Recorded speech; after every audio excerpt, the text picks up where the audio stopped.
Hello everyone and welcome to this video. Now today I'm going to be doing the 2023 vinyl tag, which I believe was created by Rob Walker. So I've seen his video and Richard McCook's, so I thought that I would jump on this. I know I'm a few days late, but I've just had a pretty busy kind of Christmas New Year kind of season and just kind of getting back into the routine of work and just back into like a kind of like a more normal routine. But yeah, we've got 20 questions here, all really great questions I thought, like created like by like Rob. So yeah, we'll just get right in there. So first question is your favourite album from last year, from 2022. So I have already made a video going through my top 10, but people if you've not seen that, my favourite was Paolo Nutini's Last Night in the Bittersweet. I just thought this was a brilliant album. The song's just absolutely fantastic. I mean, my dad was a mild fan of some of his previous albums, and that's how I kind of knew who Paolo Nutini was. And I kind of just listened to this album more out of curiosity, like, than anything. But I just fell in love with it, and I would almost say this is one of my favourite albums from like the last 5 years. So yeah, can't recommend this enough. Last Night in the Bittersweet. Now, funnily enough, the answer to the second question, which is show a record by the last person you see live, is also Paolo Nutini. I seen him in the middle of December at the Hydro in Glasgow, which is a brilliant concert. Absolutely incredible live performer.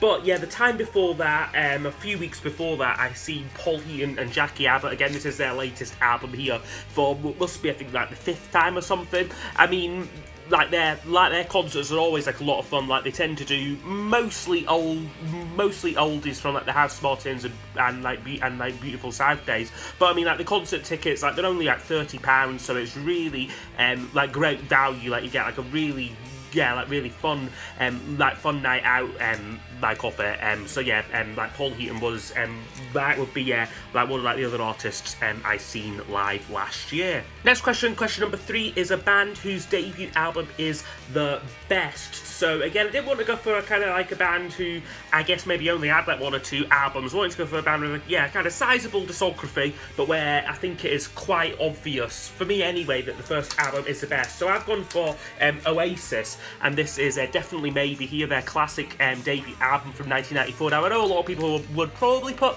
Morning Glory like on like a level pegging with this, but I think that album is like a bit overrated, to be honest with you. It's got some cracking songs on it, but I just think this one like as a whole like is a lot better, and I think just like kind of like has a much more kind of cohesive sound to it, and just it is just a better album for me. So yeah, that's definitely maybe Oasis's best album.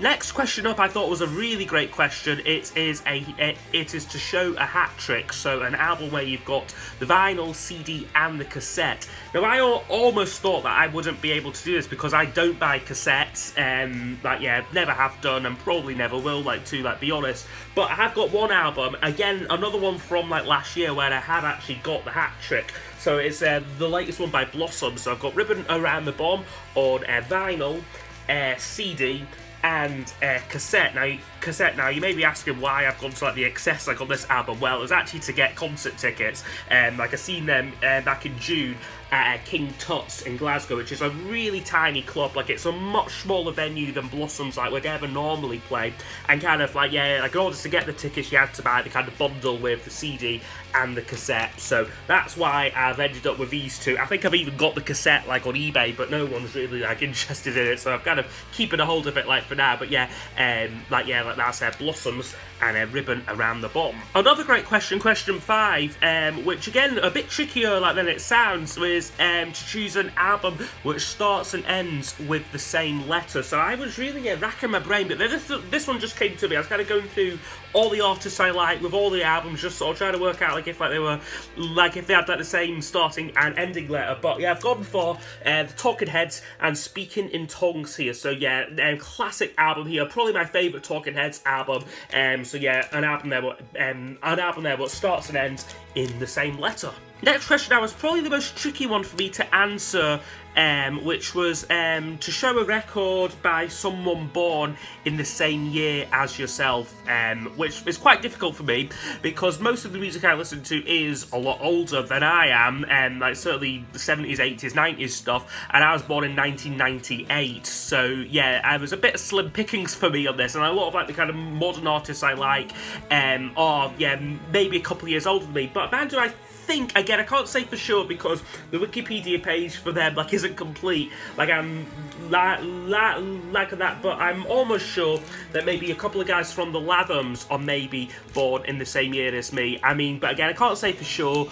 But yeah, they are the ones who I would pick for being born in the same year or same kind of time frame, like as me, which I guess is like as close as I can get. Next question is your most listened to album from last year.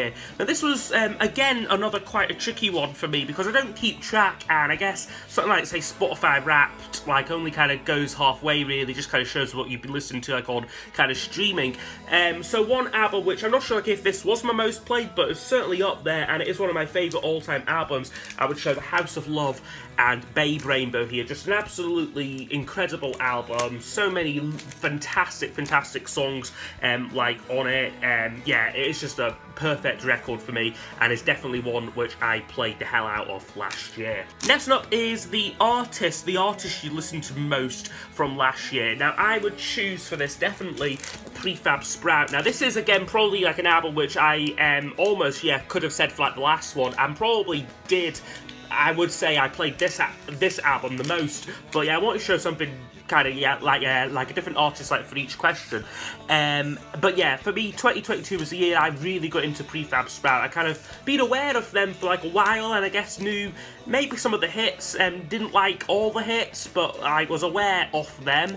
But yeah, definitely in like the last year I've really grown to appreciate Prefab Sprout. I mean, they do take a bit of getting into because they're kind of like McAloon's voice is quite unique. It's not a kind of sort of typical kind of like sort of like easygoing kind of vocal, and I think more so like his songwriting style like is very like unique. Like he's got a very like unique way like with like writing songs and structuring tracks and that. It's not kind of like immediate music, but you just give it a few chances, it will grow in you, and it certainly has done like for me. So yeah, I would choose Prefab Sprout as the artist because I've been enjoying this album as well as Swoon, and also Jordan the Comeback as well have also been on heavy rotation for me. Next question up, question number 9, is to show an Australian band. So I'm going to show a record by the DMAs, a fairly modern band. This is their debut album from 2016 here. Yes, a really great Australian band. Kind of like they started out on this album a bit more kind of generic indie sounding,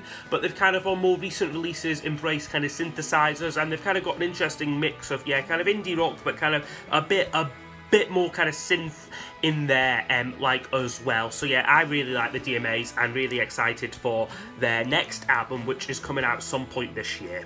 Next question up is a record that people would be surprised that I own. So again, like a slightly difficult question for me because I suppose a lot of my music taste is very similar. But I guess an album which you might not expect me to own is this Bee Gees album, which is Bee Gees' first. Now again, I'm not a massive fan of the Bee Gees, disco music in general, not really got into it too much, but yeah, this is very different. This is when the Bee Gees were a lot more kind of psychedelic pop, so I guess I suppose in that regard it's maybe not too like out of like the ordinary like for me. But yeah, just I think the fact that I do have a Bee Gees album like might like raise a few people's eyebrows. But yeah, no, a great record here, the Bee Gees' first. Next question is to show an artist who you are complete on, and there is quite a few for this actually. I'm a bit of a completist. When I get into someone and I like someone, I will tend to try and get all of the albums like off theirs. So for this question I have picked Tom Petty. So I'm not going to show his whole discography here, just trust me, I have got all his albums, mostly from I've got a box up there. I'm not sure if you can see it, but that's got all of his later albums in it from the mid 90s onwards, of things which are very difficult to get, and I think that's even now out of print at print actually, so very glad to get that, like, when I have. And yeah, Tom Petty's, like, not like I have got everything on, so I've got all the Heartbreakers albums, solo albums, and then things like various side projects, things like the Wilburys, and he also reformed his first band Mudcrutch, like, as well, fairly recently, and like they made a couple of albums, I think kind of like 2010 maybe. Next question now, question 12, is to show a run of 3 great albums here. So, yeah, again, a lot of choices for this I could have gone for, but I am going to go for maybe a slightly obvious one. Well, pretty obvious for me anyway, I think, but XTC. So, I've got Drums and Wires, came out in 1979. Black Sea, what came out in 1980, and then English Settlement, what came out in 1982. So the reason why I kind of chose this because, I mean, to be honest with you, with XTC, like, it's not like the kind of, these are the only 3 great albums they made. It's almost like you could have gone for Mama, Big Express, Skylark, and I think would have been an equally good 3-album run. But I think I think these particular 3 albums just kind of show the band progressing to becoming the kind of studio-only band that they would become, like, by like the mid-80s, but also kind of shows them like at like the height, like, of like their powers, like as like a live band, because they were a really great live band, like they were just so much energy and like passion, like in like their live performance. It's a real shame like that, like they didn't continue, but yeah, like these 3 albums I think are very strong, like yeah, musically, like all 3 of them, and I like how they do show artistic progression, like, as well. So yeah, that's a run of 3 great albums there by XTC. Next question up, question 13, just a bit of fun. This one is to show an 80s soundtrack. Now again, a little bit on the tricky side for me because I don't own a lot of 80s soundtracks. I'm not a massive film fan or buyer like of soundtracks, but one I think definitely fits the bill is Paul McCartney's Give My Regards to Broad Street. So yeah, a rubbish 80s film here with a fairly rubbish soundtrack as well. You don't need all these Beatles redos. They're never gonna match the quality of the original, but some half decent like original compositions like for like this film. So things like No More Lonely Nights and Not Such a Bad Boy, like I've always quite liked like as a song. So there are some decent tracks like on here, but it is just a little bit. It's not an album I play regularly at all. Next question up is to show an album by someone who passed away in 2022. So I'm going for the wonderful Terry Hall, who sadly passed away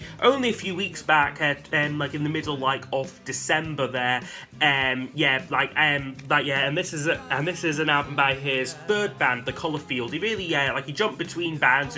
He's probably most famous for The Specials and perhaps Fun Boy 3, and The Colourfield I've always been kind of like completely forgotten about, but they are easily my favourite, like off like his like many like different bands. So yeah, a lot of like wonderful textures on here, and just brilliant like debut album here.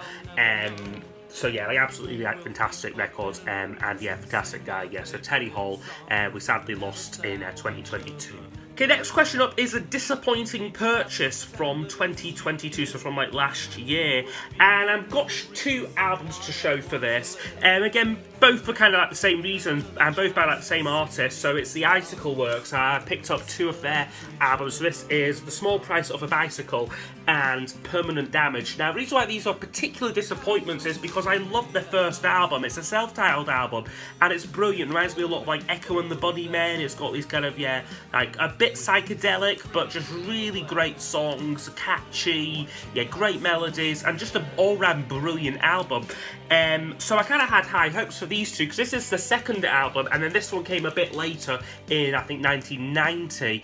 And both of these I just don't like. I mean, this one particularly, like I did a recent ranking of all the albums I own from 1990, and this came right at the bottom. I thought this was a pretty bad album. I mean this one's slightly better. It's maybe not quite as bad, but I mean both these albums just really very bland, and I just